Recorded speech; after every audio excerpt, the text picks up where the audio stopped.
요한복음 16장 13절 14절. 요한복음 16장 13절에서 14절 말씀입니다.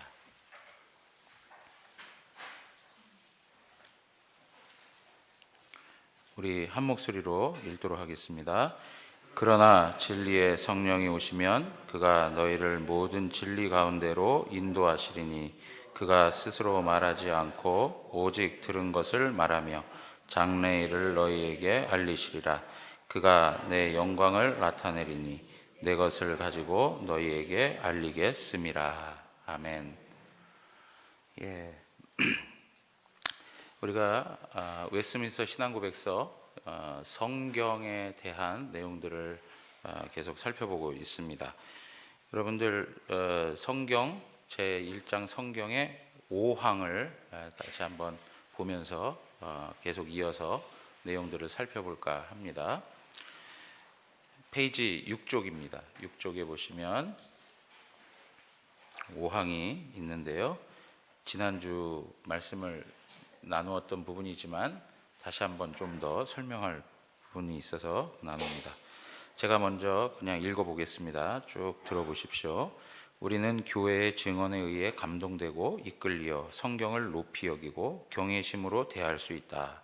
그리고 하늘에 속한 내용, 교훈의 감화력, 문체의 장엄함, 모든 부분의 조화로움, 모든 영광을 하나님께 돌리는 전체 목적, 사람을 구원하는 유일한 길을 충분히 보여주고 그 밖에 비교할 수 없는 많은 탁월함, 그리고 전체의 완전함 등은 성경 스스로가 하나님의 말씀임을 풍성하게 증언하는 논거들이다.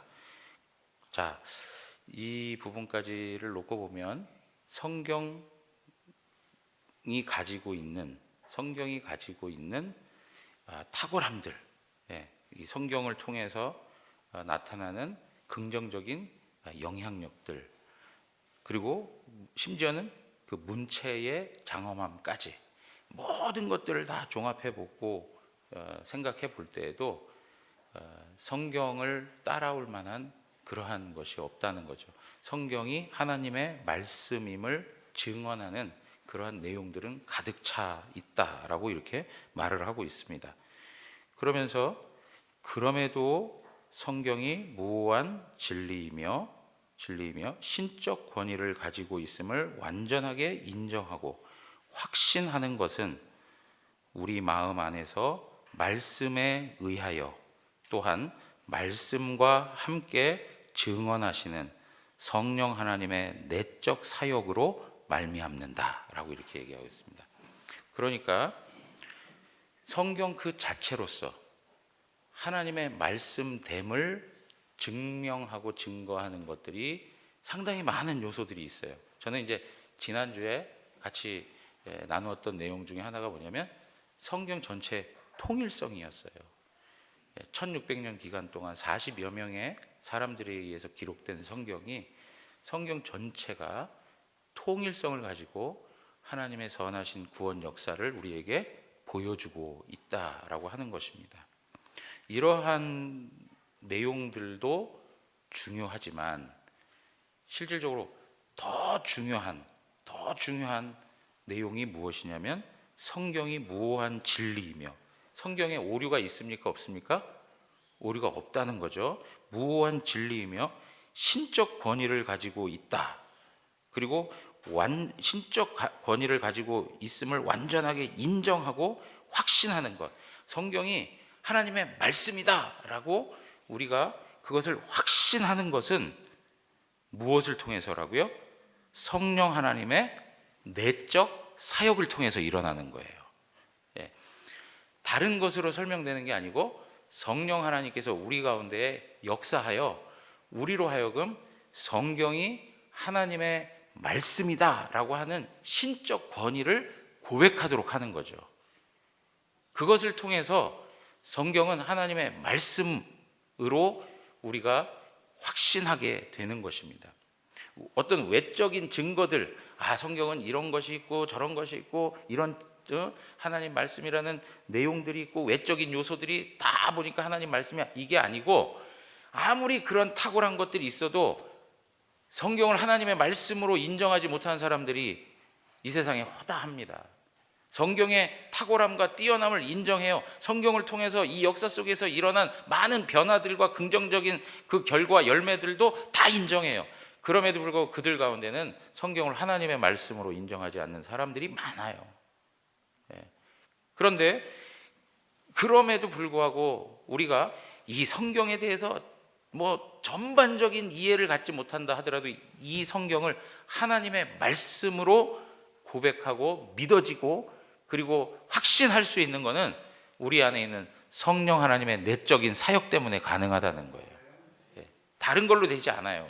다른 걸로 되지 않아요. 그런데 중요한 표현들이 있어요.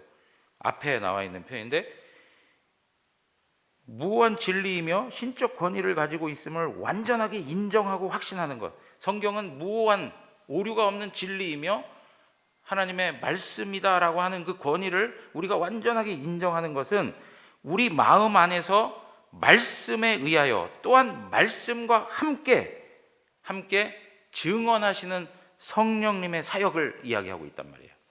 그러니까 무슨 얘기입니까? 성령님께서는 무엇을 통해서 역사하시는 분이세요? 말씀을 통해서 역사하신다는 거예요. 그래서 지금 웨스트민스터 고백서에 나타난 표현, 말씀에 의하여라고 하는 말, 이 말씀에 의하여라고 하는 이 표현을 다른 말로 표현하면 말씀을 통하여라고 하는 표현이에요. 그리고 또 하나가 뭐예요? 말씀과 함께 성령께서 역사하신다는 거예요. 여러분 한번 그 화면 좀 보여주실래요? 화면이 자, 말씀을 통하여 페르베르봄, 그리고 말씀과 함께 쿰베르보라고 하는 라틴어예요. 라틴어. 여러분 이 주제가 종교 개혁자들에게 있어서는 굉장히 또 중요한 주제 중에 하나였어요. 칼빈은 이 두 가지의 개념을 사용하여서 설명해 주고 있어요. 성령께서 역사하시는데 말씀을 통하여 말씀과 함께 역사하신다는 거예요. 성령이 말씀을 배제하고 스스로 역사하실 수 있어요? 없어요? 없어요. 그러니까 성령의 주권을 무시하자는 얘기가 아니고 성령의 독특한 성격을 보면 성령님께서는 말씀을 통해 역사하신다는 거예요. 말씀과 함께 역사하시는 분이에요. 그래서 성령님을 우리가 무엇이라고 표현하고 있죠? 진리의 영이시다라고 얘기해요. 오늘도 우리가 말씀을 통해 읽었지만 성령이 오시면, 진리의 성령이 오시면 그가 너희를 모든 진리 가운데로 인도하신다라고 얘기를 해요. 말씀을 통하여 말씀과 함께. 여러분 이 부분에서 조금 더 설명이 필요한데, 이 말씀 이 자체는 하나님의 말씀입니다. 말씀이지만 중요한 것은 이 말씀은 수단이 되어서 성령님에 의해서 우리 가운데 역사하실 때 우리 안에 효과가 나타나게 되는 거예요. 내가 그것에 대한 그 효력을 경험하든 경험하지 않든 성경은 하나님의 말씀이에요. 여러분 이 고백이 되게 중요해요. 성경은 하나님의 말씀이에요. 왜 그러냐면, 자, 자유주의 신학이 온 세상을 덮었을 때, 특별히 유럽의 특별히 독일에서 하나님의 말씀에 대한 새로운 이해들이 생겨나는데, 그게 뭐냐면 성경이 하나님의 말씀 아니라는 거예요. 인간 저작에 불과하다라는 주장을 하기 시작해요. 그리고 많은 사람들이 전부 그렇게 자유주의로 전환이 되어버렸어요. 하나님 말씀에 대한 이해가 이제 신적 권위에 대한 부분들을 다 상실해버린 거죠. 그럴 때에 혜성같이 나타난 사람이 누구냐면 칼바르트라고 하는 분이에요. 근데 이 칼바르트라는 분이 나와서 자신의 이 말씀론에 대해서 설명하기를 뭐라고 얘기하냐면, 성경 이거는 이 자체로서는 말씀이 아닐 수 있다. 아닐 수 있다. 그러나 성령이 역사하여서 우리에게 경험되어지고 효과가 나타나면 성경은 하나님의 말씀이 된다라고 이렇게 얘기를 했어요. 여러분 이해를 하셔야 되는데, 우리 입장에서 보면 칼바르트는 자유주의학자예요. 우리가 받아들일 수 없는 입장을 취하고 있는 거예요. 그런데 그 당시에 독일 신학의 전반적인 흐름 속에서는 칼바르트는 어떤 사람일까요? 보수적인 사람이 되는 거예요. 왜요? 모든 것이 하나님의 말씀을 부정했던 그 시대 흐름을 가지고 있는데 나타나 가지고 자기가 주장하기를 성경은 하나님의 말씀이 된다라고 얘기를 하는 거예요. 어떠할 때요? 성령이 역사해서 우리에게 그것이 영향을 끼칠 때, 우리에게 어떤 경험되는 의미로 다가왔을 때 이것은 성경이 된다라고, 이렇게 하나님 말씀이 된다라고 이렇게 말을 하는 거예요. 그러니까 여러분 보세요. 그 당시의 입장에서는 누구도 그러한 입장이 아니었는데 칼바르트라는 사람이 나와가지고 성경을 하나님의 말씀이 된다라고 하는 한보 더 발전시킨 의미를 주장하고 나니까 자유주의 입장에서 보면 이 칼바르트는 보수적인 사람인 거예요. 그런데 원래적 개념의 우리 입장에서 놓고 보면 칼바르트 역시도 어때요? 그 당시의 자유주의적인 흐름을 넘어서지 못한 사람인 거예요. 그런데 여러분 잘 들어보십시오. 이 칼바르트의 신학을 추구하는 교단이 어디냐면 통합측이에요. 통합측. 장신의 조직신학의 가장 근간을 제공해주는 학자가 바로 칼바르트예요. 장신은 칼바르트 신학을 그대로 따르고 있어요. 그래서 상당히 이 편도 아니고 저 편도 아닌 듯한 그런 입장인데 훨씬 우리가 생각할 때 위험한 그 노선에 있다는 것을 이 내용들을 통해서 확인할 수가 있는 것이죠. 여러분 이러한 내용들을 보면서 우리가 하나 우리 삶에 있어서 조금 또 생각해 봐야 될 여지가 있는 게 뭐냐면 큐티하는 거예요. 우리가 큐티하는 거 다 좋아요. 좋은데 큐티를 하는데 한 본문을 이렇게 서로 읽습니다. 읽으면 전부 하나님이 나에게 주신 말씀이 뭐냐 이렇게 설명을 하죠. 그러면 1번 첫 번째 사람부터 뭐 10명까지 있으면 10명의 사람이, 어떤 사람은 똑같은 이야기를 하는 사람들도 있고 공통되게 말하는 사람들도 있지만 대부분이 다 다른 이야기들을 해요. 다른 이야기들. 이제 그거 무엇이냐면 자기에게 뭔가 감동이 온 것이 하나님의 말씀이 되는 거예요. 이 부분이 지금 칼바르트가 주장하고 있는 신정통주의라고 얘기하는데, 이 신정통주의의 흐름하고 정확히 일치하는 내용이다라고까지 말할 수 없을지 몰라도 상당히 유사성을 가지고 있어요. 성경은 하나님의 말씀으로 하나님께서 우리에게 말씀하시고자 하는 의미는 단 하나예요. 그런데 그러한 하나님의 말씀을 우리가 받지 못하고 전부 하나님의 말씀 되냐 안 되냐를 누구의 기준에서 정하고 있는 겁니까? 내 삶의 형편 속에서, 내 삶의 상황 속에서 그것을 결정해요. 내가 예를 들면 부부싸움을 하고 나왔는데 같은 본문을 읽는데 뭐 다투지 말아라 이런 표현이 있으면 그것이 나에게 하나님이 하시는 말씀으로 이해되어지는 것이죠.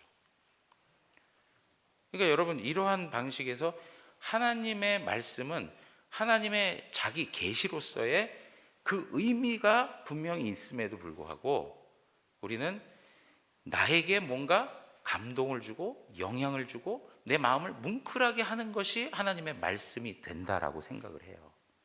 이런 부분에 대한 위험성을 가지고 살아가야 되죠. 그래서 제가 우리 교회는 날마다 성경 읽기 하잖아요. 그죠? 날마다 성경 읽기에 좋은 장점이 뭔지 아십니까? 내 중심적인 상황에서 성경을 이해하는 게 아니고 하나님의 자기 계시적 측면에서 하나님의 말씀의 의미를 배워간다는 것에 아주 좋은 장점이 있는 거예요. 그래서 그 날마다 성경 읽기를 꾸준히 해가시면 성경 66권이 무엇을 우리에게 말씀하고자 하는지 그 의미들을 이해해 갈 수 있다는 것이죠. 여러분, 이러한 내용에 있어서 사실은 우리가 듣고 있는 그런 어떤 그 설교에 대한 부분들, 우리가 뒤에 가서 이제 좀 더 설명을 하겠지만 굉장히 이렇게 조심해서 살펴야 될 필요성들이 있는 겁니다. 그래서 우리의 삶에 하나님의 말씀이 아닌 이 문자들이, 이 말들이 정말 성령의 역사를 통해서 하나님의 말씀이 되는 이러한 것은 아니라는 거예요. 이 말씀 그 자체는 하나님의 말씀이다. 그러나 이 말씀이 효과적으로 우리에게 확신을 주고 우리 안에 역사하는 그 모든 것은 누가 행하시는 거예요? 성령 하나님께서 말씀을 통하여 말씀과 함께 행하시는 거예요. 그러니까 말씀 없이 주관적인 체험이나 신비한 체험을 한다면, 그것을 가지고 성령의 역사입니다 주장한다면 될까요? 안 될까요? 안 되는 거예요. 안 되는 거예요. 말씀 없이 주관적인 신비적 체험을 이야기하는 것은 성경적이지 않아요. 반대로 성령의 역사하심 없이 이 말씀으로만 내가 뭔가 지식으로만 하나님 앞에서 영적인 유익을 얻을 수 있다, 이것도 아닌 거예요.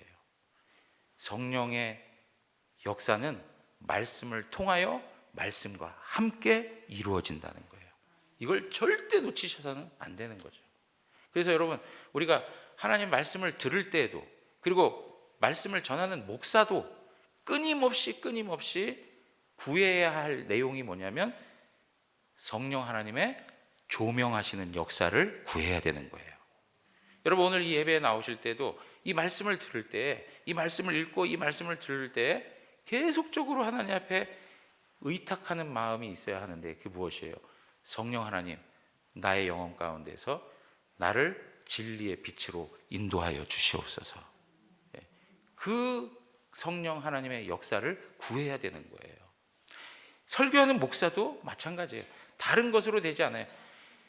전도에 미련한 것을 통해서 하나님께서 복음의 말씀을 통해서 한 영혼을 주님께로 오게 하시는데, 그것은 설교자의 설득력 있는 말로 되는 것이 아니고 성령의 능력으로 되는 것이라고 사도 바울이 말씀하고 있어요. 그래서 우리는 더욱더 살아계신 하나님의 말씀, 이 말씀을 대하면서 누구에게 의지해야 된다고요? 성령, 말씀의 저자이신 성령님께 우리가 더욱더 의지하며 그 말씀 앞에 나가야 되는 거예요. 그래서 성경을 읽으실 때든지, 성경을 연구하실 때든지, 암송하실 때든지, 이 말씀을 들으실 때든지 항상 성령 하나님 그분을 더욱더 의지하는 심령으로 성령께서 우리 가운데 역사하시기를 구하며, 하나님 앞에 은혜를 구할 때 성령께서 우리 안에 성령의 주권적인 역사를 이루어 가실 줄 믿습니다. 여러분, 6번으로 한번, 6번으로 한번 또 가보겠습니다.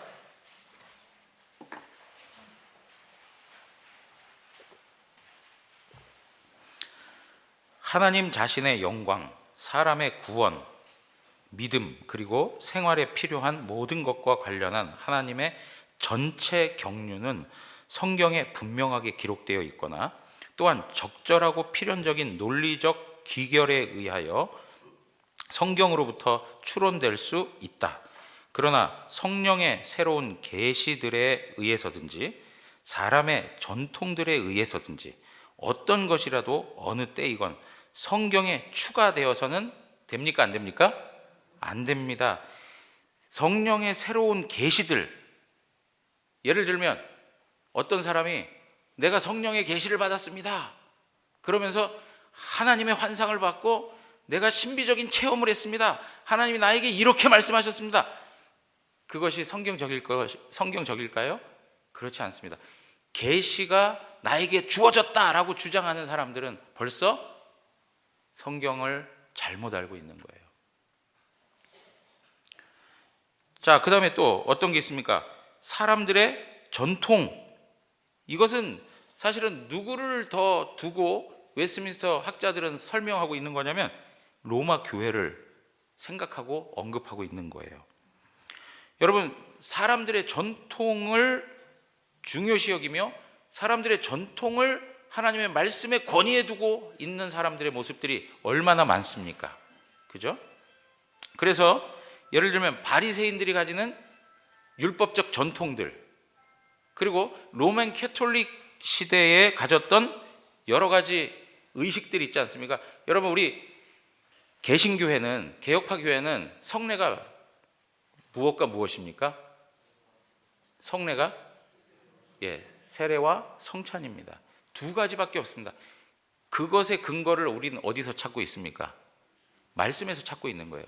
말씀에서 그 내용들을 찾고 있는 거예요.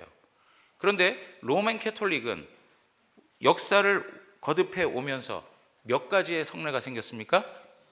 7성례가 생겼습니다. 7가지의 성례가 생겼습니다.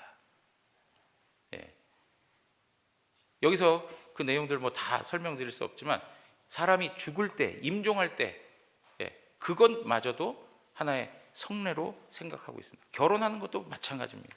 그리고 사제로 부름을 받고 사제 서품을 받는 것도 마찬가지예요. 이 모든 것들 다 성례로 규정하고 있어요.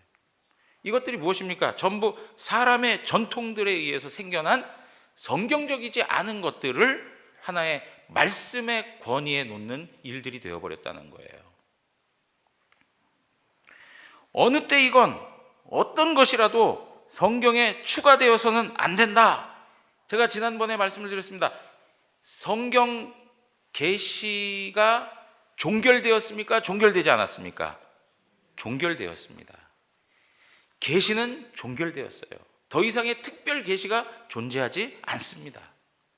계시가 종결되었기 때문에 오늘날 어떤 사람이 내가 계시를 받았습니다 라고 이야기한다면, 누군가가 나서가지고 하나님이 나에게만 말씀해 주셨습니다 라고 한다면 그는 이단이에요. 그리고 특별 계시가 종결되었다라고 하는 말은 무엇까지도 종결되었다는 겁니까? 특별 계시의 기록인 영감, 그 기록자인 저자에게 임하는 하나님의 영감도 어떻게 된 거예요? 종결된 거예요. 그러면 성령님과 관계에서 여전히 우리에게 유효한 것이 있다면 무엇일까요?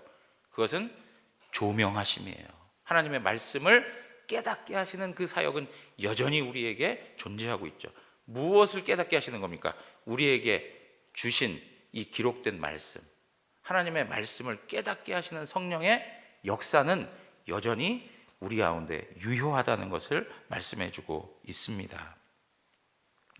그래서 여러분, 항상 계시 혹은 영감 혹은 조명, 이런 내용들을 구별하여 사용할 줄 아셔야 돼요. 구별하여. 그래서 뭐 누군가가 또 나와가지고 내가 영감을 받았습니다, 그래서 영설을 하고 막 이런, 절대 그런 일이 없습니다. 성경 66권으로 하나님의 모든 계시는 종결되었습니다. 여러분, 예전에도 누군가가 어린아이한테 뭐 하나님의 계시가 임해가지고 뭐 영설을 썼다는 그런 거 들어보신 적이 있잖아요. 정말 어처구니 없는 일들인 거예요. 이러한 신앙의 내용, 여러분, 제가 이러한 그 기독교 신앙의 가르침들을 우리가 잘 알지 못하니까 무엇이 판을 치는 거예요? 이단들이 판을 치는 거예요. 뭐 JMS라든가 이만희 신천지 이런 것들이 다 나타나가지고, 그것도 아예 믿지 않는 사람들한테 다가가서 전도하는 게 아니고 어떤 사람들이요, 교회 다니는 사람들에게 찾아가서 얘기하잖아요. 그런데 내 것을 제대로 모르니까, 바른 것을 제대로 모르니까 분별할 줄 몰라요. 제가 들은 얘기인데, 여러분, 위조 지폐를 구분할 수 있는 방법이 뭐라고요? 진짜 지폐를 많이 보고 만져보고 할 때 위조 지폐가 무엇인지 그 진위가 판단된다라고 얘기하더라고요. 제가 지난번에 또 하나 또 깨달았는데, 건이가 요새 이제 그 청진기를 가지고 이제 그 수업하는 일들이 있나 봐요. 그러면서 이런 얘기를 하더라고요. 선생님 얘기하시는데, 야, 너희들은 건강하기 때문에 건강한 너희의 그 가슴에다 대고 건강한 소리를 많이 들어봐라. 정상적이고 건강한 소리를 많이 들어야 잘못되고 이상하고 문제가 있는 것이 무엇인지를 발견할 수가 있다. 예. 여러분, 맞습니다. 이단에 대해서 알고 배우려고 하지 말고 하나님이 우리에게 주신 바른 신앙의 내용을 우리가 잘 배우는 것이 너무나도 중요해요. 예. 그럴 때 우리 안에 영적인 분별력이 생겨날 수 있는 거예요. 근데 가장 기초적인 이런 말씀에 관한 우리의 신앙 고백부터가 부재하니까 너무나도 어처구니 없는 그런 일들과 현상 앞에 우리의 마음을 빼앗기고 거기에 솔깃하고 거기에 빠져가지고 이단에 사로잡혀가지고 살아가는 그런 불쌍한 처지에 있는 사람들이 얼마나 많은지 안타깝죠. 여러분, 계속 읽어보겠습니다. 그럼에도 말씀에 계시된 일들을 구원에 이르도록 이해하기 위해서 성령 하나님의 내적 조명이 필요함을 인정한다. 그렇죠? 앞에서도 얘기했죠. 성령 하나님의 내적 조명이 필요하다는 거예요. 그리고 하나님을 예배하는 것과 교회 정치에 관해서는 사람의 활동이나 사회 공동체들과 공통되는 상황들이 일부 있는데, 이 상황들은 자연의 빛, 본성의 빛과 기독교적 분별에 의해서 정해야 함을 인정한다. 다시 얘기하면 우리가 앞에서 배운 대로 일반 계시적 의미를 잘 이해하고 받아들여야 된다라고 얘기를 합니다. 그런데 이런 것들은 항상 지켜야 하는 말씀의 일반 규범들을 따라야 한다라고 얘기하고 있습니다. 무슨 얘기냐면 하나님의 말씀은 완전하다는 거예요. 하나님 자신의 영광과 우리의 구원과 우리의 믿음, 그리고 우리가 어떻게 생활해야 되는 모든 필요한 것들, 이런 것들 성경에 분명하게 다 기록되어 있다는 거예요.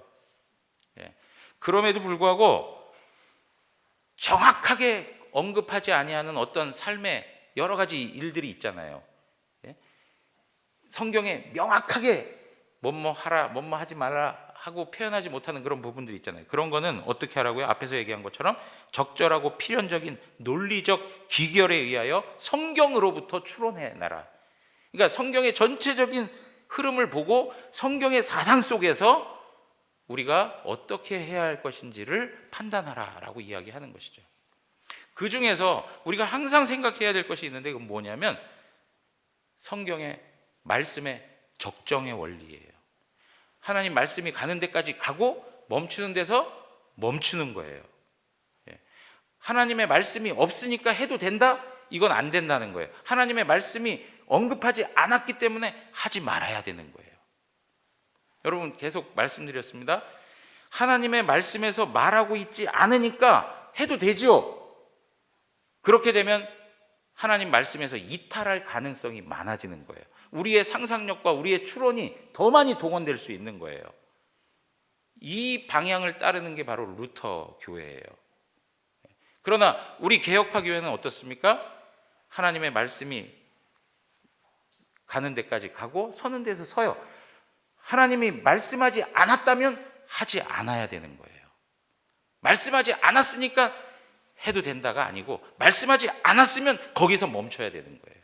훨씬 더 하나님의 말씀을 적용해 가는 데 있어서 굉장히 주의를 기울이고 조심스럽게 삶에 적용할 수 있도록 하나님께서 우리에게 안내하고 계시다는 거예요.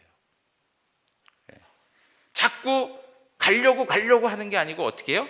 될 수 있으면 인간의 의지와 생각을 따라 가려고 하는 게 아니라 될 수 있으면 그것을 절제하려고 하는 것이 바로 칼빈이 우리에게 가르쳐주는 말씀의 적정의 원리인 거예요.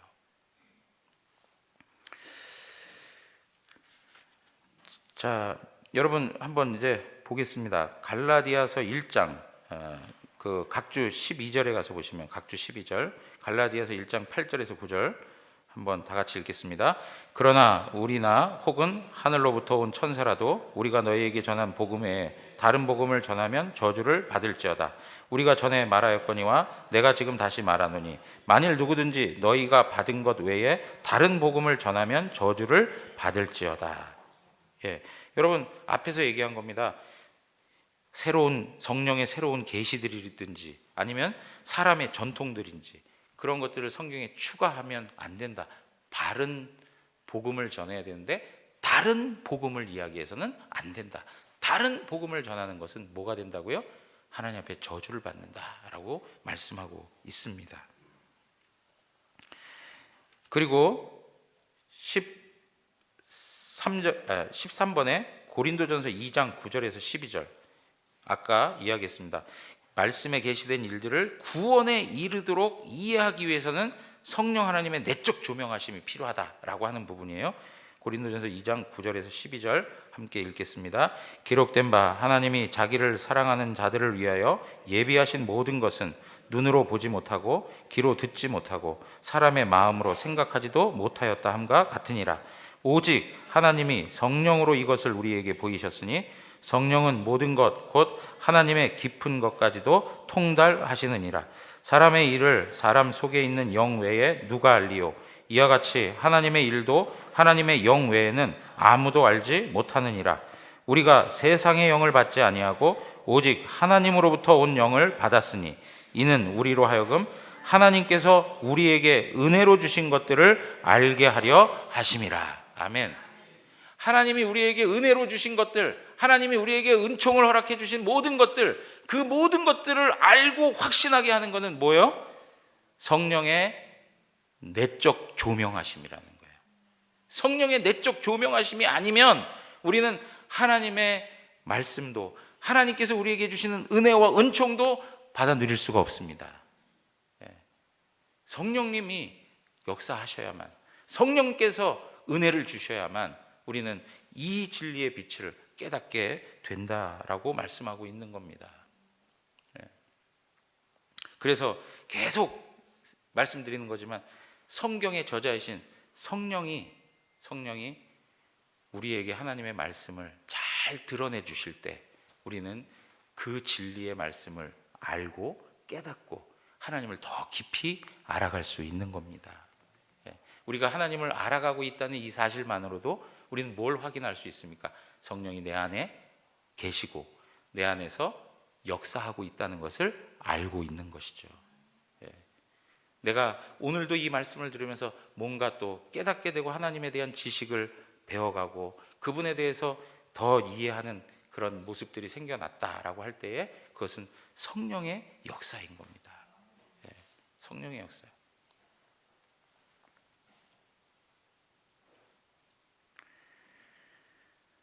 일곱 번째 보겠습니다. 성경에 있는 모든 내용은 그 자체로 똑같이 명백한 것은 아니며 또한 모든 사람에게 똑같이 분명한 것도 아니다. 그렇지만 구원받기 위하여 알고 믿고 지켜야 할 필요가 있는 것들은 학식이 있는 사람들뿐만 아니라 그렇지 않은 사람들도 보통의 수단들을 적절히 사용하면 충분히 이해할 정도로 성경 곳곳에 분명하게 제시되어 있고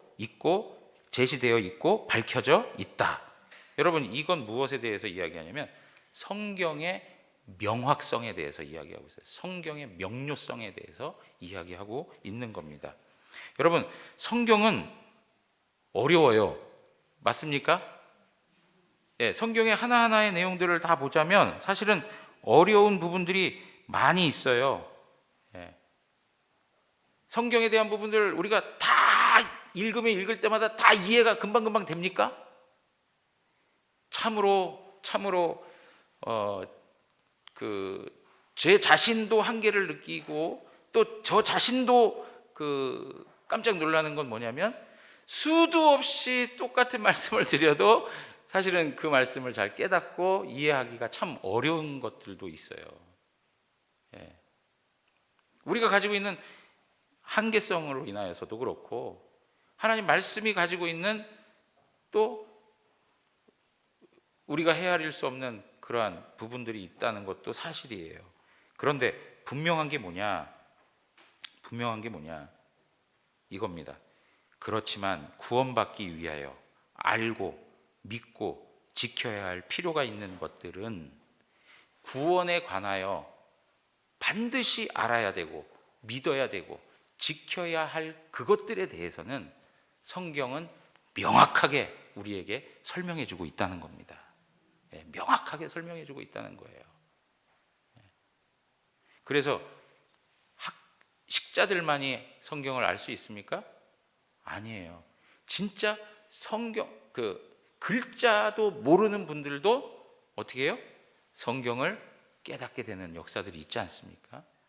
읽지는 못해도 하나님 말씀을 들음으로 인해서 그 들음 가운데서 하나님의 말씀을 또 깨닫고 하나님을 알아가는 그러한 신자들의 모습들이 있단 말이에요. 배웠느냐 못 배웠느냐, 내가 어떤 조건을 가졌느냐 못 가졌느냐, 그것 때문에 구원의 지식을 놓쳐가지고 내가 구원에 이를 수 없는 일은 하나님께서 만들지 아니하신다. 하나님께서 우리에게 구원을 주시기 위한 그 모든 내용들은 충분히 하나님 말씀을 통해서 명확하게 증거해 주신다는 것입니다.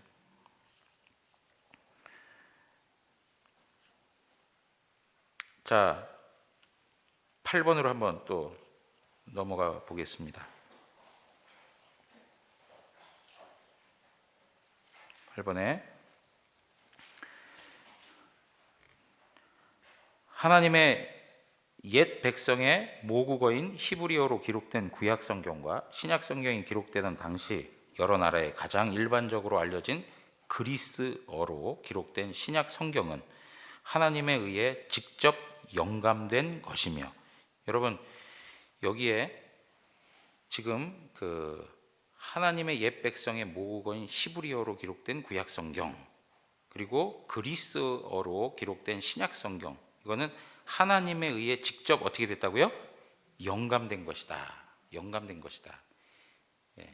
성령의 영감으로 된 것이다 라고 다시 한번 설명해 주고 있습니다.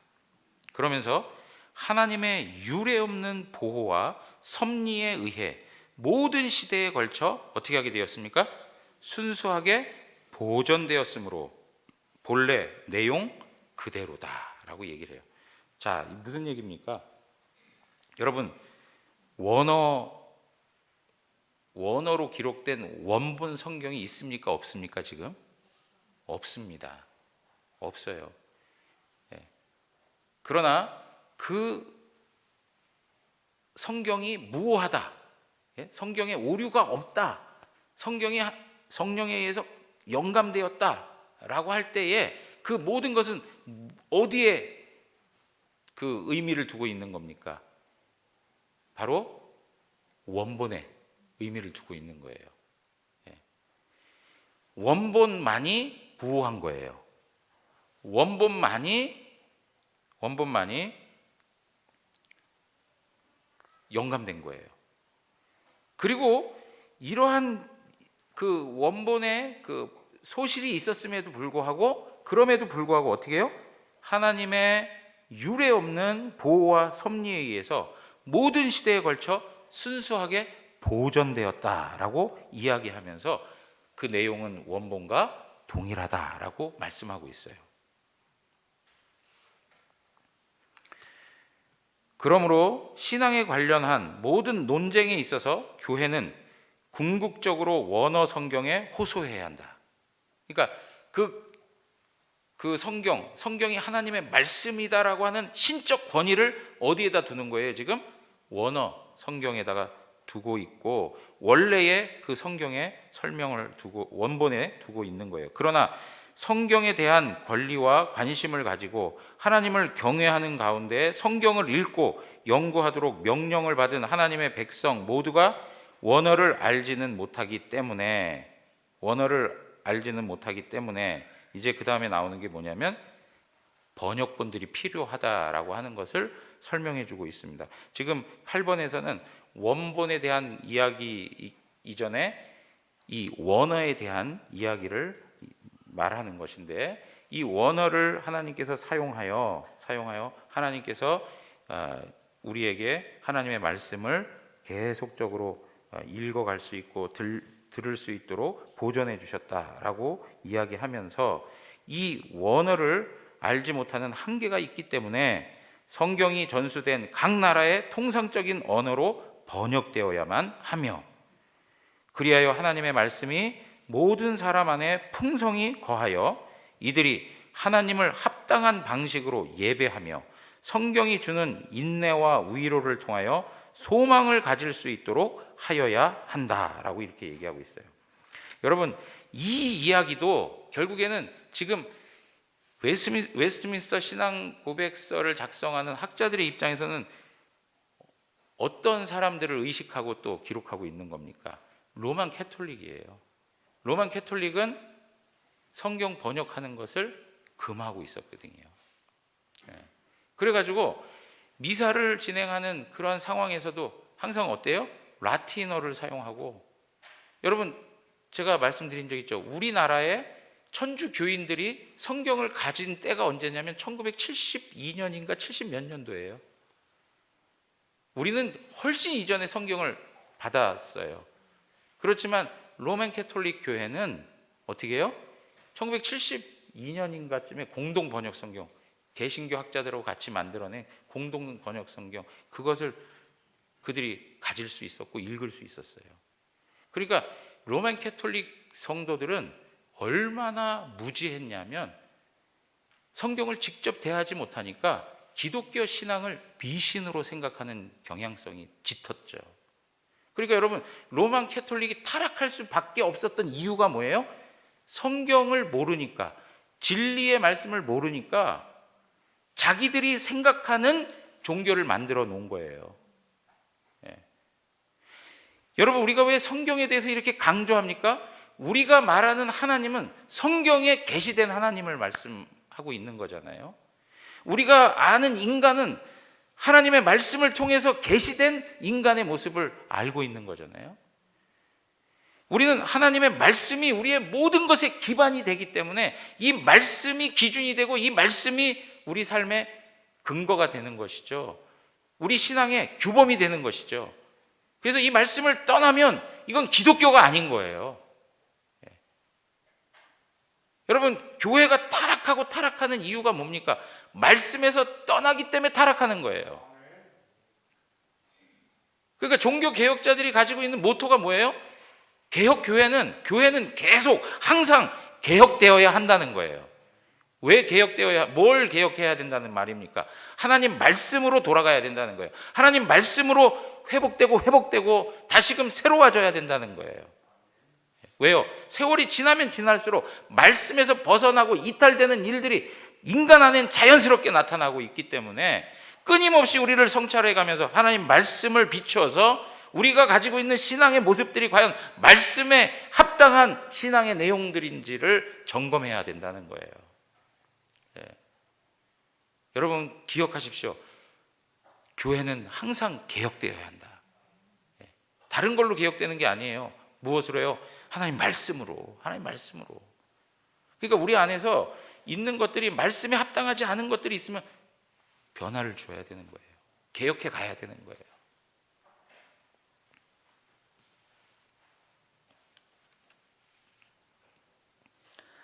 그래서 이러한 그 방식 안에서 성경에 대해서 다른 많은 사람들이 원어를 모르기 때문에 그 말씀을 이해하도록 하기 위해 번역이 필요한 거예요. 여러분, 예수님께서도 어떻게 하셨습니까?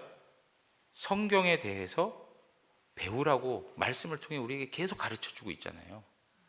말씀을 대하라고, 그리고 말씀을 배우라고, 말씀 안에 확신 있게 거하라고 계속 이야기하잖아요. 그러면 말씀을 배우고 대하려면 어떻게 해야 돼요? 말씀을 알아야 될 거 아니에요. 근데 언어적 장벽이 있는데 어떻게 말씀을 알 수 있겠어요? 그러니까 번역서가 필요한 거예요. 그래서 여러분, 루터가 1521년에 보름스 회의 이후에 가장 먼저 한 것이 무엇이냐면 성경을 독일어로 번역하는 것이었어요. 루터가 독일 성경을 번역하죠. 그리고 그것을 많은 사람들에게 뿌리죠. 그 당시에 뭐가 또 등장했습니까? 인쇄술이 인쇄술이 등장하기 시작해가지고 발달하기 시작해서 그것을 가속화시킬 수 있었죠. 하나님께서 하나님의 교회를 새롭게 하기 위해서 모든 환경까지 다 만들어 역사하시는 은혜를 베푸신 거죠.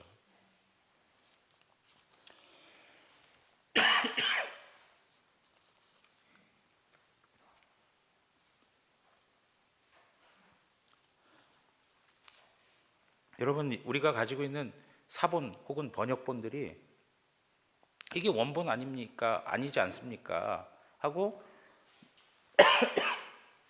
무슨 이것에 대한 신적 권위를 부여하기가 어렵다라고 생각하시면 안 되죠. 왜냐하면 성경에 관한 그 내용들은 유대인이나 기독교인이나 사실 굉장히 반감이 있지 않았습니까?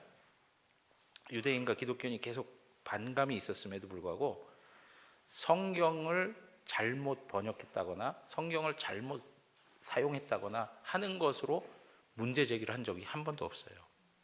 그러니까 유대인에게나 기독교인들에게나 주어졌던 그 성경은 동일한 것이죠.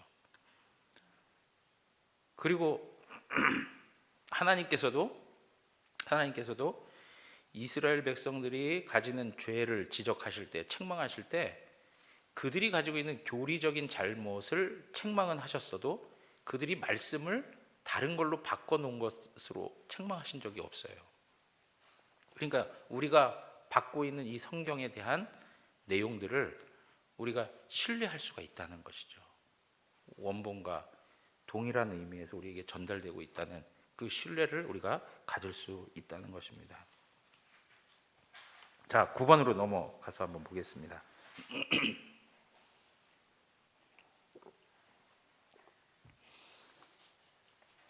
성경 해석의 무오한 규칙은 성경 자체이다. 그러므로 어떤 성경이든지 참되며 완전한 의미에 대해 의문이 있을 때는 그 의미는 여러 가지가 아니라 단지 하나뿐인데, 앞에서 말씀드렸죠. 의미는 뭐라고요? 하나뿐이에요. 하나뿐인데 더 분명하게 말씀하고 있는 다른 곳들을 연구하여 알아낼 수 있다라고 이야기합니다.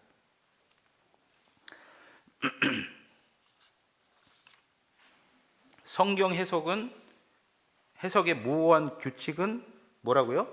성경 자체이다라고 얘기를 해요. 성경 자체이다.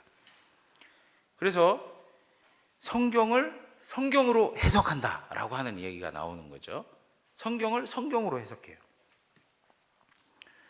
그래서 어떤 성경을 읽어가면서 뭔가 궁금함이 생겨나고 의문이 생겨날 때마다 그 성경을 이해하기 위해서 다른 것을 뒤적거리는 게 아니고 뭐예요? 하나님의 말씀을 찾아보는 거예요. 하나님의 말씀을. 그래서 그 의미는 여러 가지가 아니라 단 하나다. 하나님께서 이 계시의 말씀을 통해서 전달하고자 하는 그 의미는 단 하나다. 어떤 학자가 학생들에게 한 본문을 주고 나서 이 본문을 읽고 배운 것을 50가지씩 써와봐라 하고 이렇게 숙제를 내준 거예요. 그러니까 50가지의 그 배운 점들, 이 본문을 대하면서 깨달은 것들을 쫙 적는 거예요. 그러고 나서 제출했어요. 그랬더니 그 다음날 또 50가지 이상을 또 써와봐라. 그래가지고 학생들이 다 이렇게 또 쓴 거예요.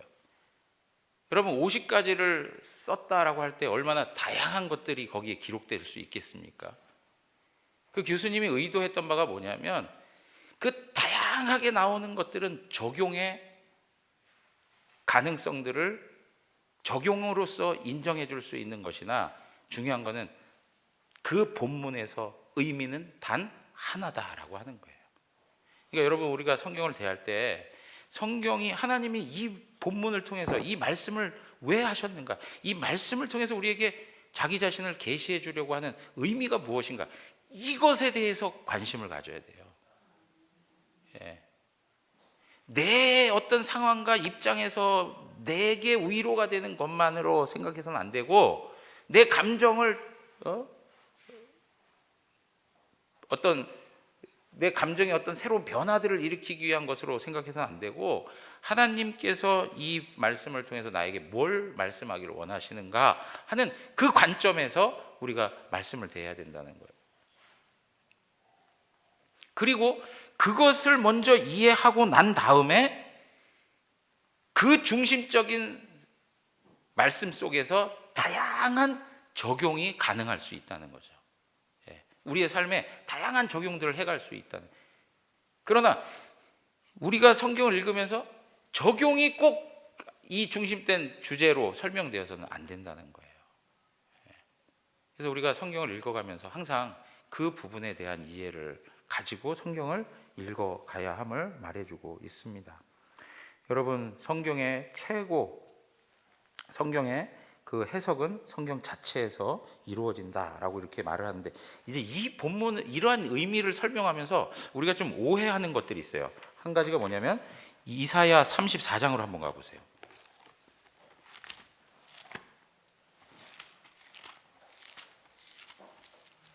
이사야 34장.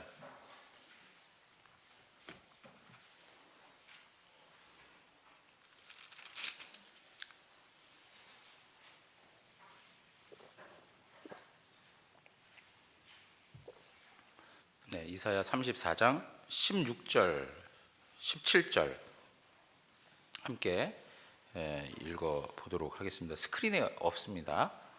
제가 읽겠습니다. 너희는 여호와의 책에서 찾아 읽어보라. 이것들 가운데 빠진 것이 하나도 없고 제짝이 없는 것이 없으리니 이는 여호와의 입이 이를 명령하셨고 그의 영이 이것들을 모으셨음이니라. 여러분, 여기에서 너희는 여호와의 책에서 찾아 읽어보라. 이것들 가운데 빠진 것이 하나도 없고, 이것들은 뭡니까? 여러분, 우리가 성경 해석은 성경 자체에서, 그러면서 이제 한결같이 얘기했던 본문이 이 본문인데, 성경은 짝이 있다, 그러니까 성경에서 성경 말씀을 이해할 수 있다라고 하면서 이 본문을 설명해 온 적이 많아요. 그런데 여러분, 여기서 너희는 여호와의 책에서 찾아 읽어보라. 이것들 가운데 빠진 것이 하나도 없고 제짝이 없는 것이 없다라고 하는 이 말, 이것들을 무엇으로 본 거예요? 여호와의 책으로 본 거예요. 성경으로 본 거예요. 그것이 하나도 빠진 것이 없고 짝이 없는 게 없어. 그런데 그 의미가 아니란 말이에요. 여기에서 이것들 가운데 빠진 것이 하나도 없고 하는 이것들은 뭐냐면 앞에서 말한 짐승들의 종류예요. 앞에서 말한 짐승들의 종류를 이야기하고 있는 거예요. 그러니까 이 본문을 가지고 하나님의 말씀에 짝이 있고 통일성이 있고 이것을 이야기한다면 그야말로 성경을 잘 모르는 거예요. 여러분, 이 의미는 하나님께서 에돔에게 심판을 명하시면서 그 땅이 황폐하게 되는데 모든 곳곳의 짐승들을 다 불러들이겠다는 이야기예요. 그래서 17절에 뭐라고 얘기합니까? 여호와께서 그것들을 위해 제비를 뽑으시며 그의 손으로 줄을 띄어 그 땅을 그것들에게 나누어 주셨으니, 그것들이 뭐예요? 그 짐승들이에요. 짐승들. 그래서 여러분, 우리가 성경을 성경으로 해석한다라는 그 원리를 이야기하면서 이 본문을 근거 성경으로 설명할 수 없다 하는 것들을 다시 한번 말씀드리고 싶습니다. 자, 여러분, 10번까지 오늘 하고 말씀 마칠 건데요. 10번, 신앙과 관련한 모든 논쟁은 최고의 재판관에 의하여 결정되어야 하며 또 교회 회의들의 모든 결정, 고대 저자들의 견해들, 사람들의 가르침들, 사사로운 사상들은 최고의 재판관에 의해 검토되어야 한다. 우리가 따라야 할 판단을 내리시는 그 최고의 재판관은 성경 안에서 말씀하시는 성령 하나님 이외에 다른 어떤 것일 수 없다라고 얘기해요. 여러분, 최고의 재판장이 누구라고요? 성령 하나님이시라는 거예요. 신앙과 관련한 모든 논쟁이 우리 가운데 생길 수 있어요, 없어요? 있어요. 있을 때에 최고의 재판장은 성령 하나님이세요. 그 성령 하나님이 무엇을 가지고 우리 가운데 일을 하십니까? 말씀을 통하여 말씀과 함께 우리에게 역사하시는 하나님이세요. 그래서 결과적으로 하나님의 교회는, 성도는 모든 것의 기준이요, 근거요, 그 모든 삶의 규범이 되는 것은 오직 성경밖에는 없어요. 교회가 다툼을 경험하는 일들이 왜 그런 겁니까? 하나님의 말씀 앞에 다스림을 받지 않기 때문에 그런 거예요. 하나님의 말씀 앞에 다스림을 받아야 돼요. 그래서 우리 당회도 그렇고 우리 교회의 모든 그 부서들마다 진행되어지는 모든 일들 가운데 항상 살펴야 될 것이 무엇이냐? 하나님이 무엇이라 말씀하시는가 하는 것을 이 말씀 속에서 확인해 가며 그 하나하나의 문제들을 결정해 가야 되는 거예요. 그냥 세상적인 방법이 좋은 거라고, 세상에 행하는 일들이 아주 그럴싸하고 멋있고 화려하고 그리고 효과적이라고 우리 안에 그대로 들어와서는 안 되고, 정말 하나님의 말씀이 무엇을 우리에게 설명해 가는지를 확인해 가야 되는 거예요. 그리고 성령께서는 재판장이 되셔서 말씀을 통하여 말씀과 함께 우리에게 하나님의 선하신 뜻을 알게 하실 것입니다. 여러분, 그래서요, 결론적으로 말씀드리면 그 데살로니가 전서 2장 13절에 있는 말씀, 우리 앞에 보시면은요 6쪽에 보시면 있어요. 2장 13절, 데살로니가 전서 2장 13절 6쪽에 우리 한번 다 같이 읽겠습니다. 이러므로 우리가 하나님께 끊임없이 감사함은 너희가 우리에게 들은 바 하나님의 말씀을 받을 때에 사람의 말로 받지 아니하고 하나님의 말씀으로 받음이니 진실로 그러하도다. 이 말씀이 또한 너희 믿는 자 가운데에서 역사하느니라. 아멘. 여러분, 하나님의 말씀이 들려질 때 사람의 말로 듣지 마시고 살아계신 하나님의 말씀으로 들으셔야 돼요. 그리고 또 한 가지, 우리가 지난번에 살폈던 것처럼 히브리서 1장에 있는 말씀, 한번 보시죠. 히브리서 1장.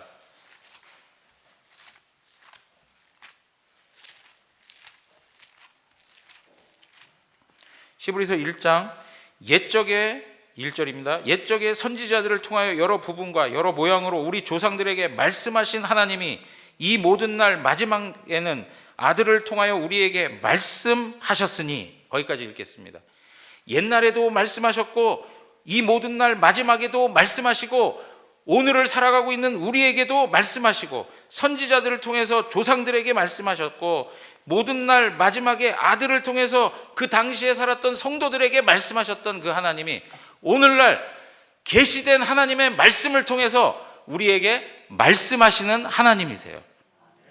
그러면 말씀하시는 하나님 앞에서 그의 백성들은 어떻게 해야 된다고요? 그 말씀을 들어야 되는 거예요. 그 말씀을 들어야 돼요. 그 말씀 앞에 순종해야 하는 거예요. 그것이 무엇이라고 표현하고 있냐면 믿음이라고 표현하고 있어요. 사랑하는 성도 여러분, 하나님은 말씀하시는 하나님이십니다. 오늘도 인격적으로 우리에게 말씀하시는 하나님이 우리의 하나님이시고 우리는 그분의 말씀을 듣고 그 말씀 앞에 순종하고 그걸 통해서 우리는 하나님의 나라를 이 땅에서 누리고 있는 것입니다. 오늘 그 은혜가 우리 가운데 더 풍성해지기를 주님의 이름으로 축원합니다.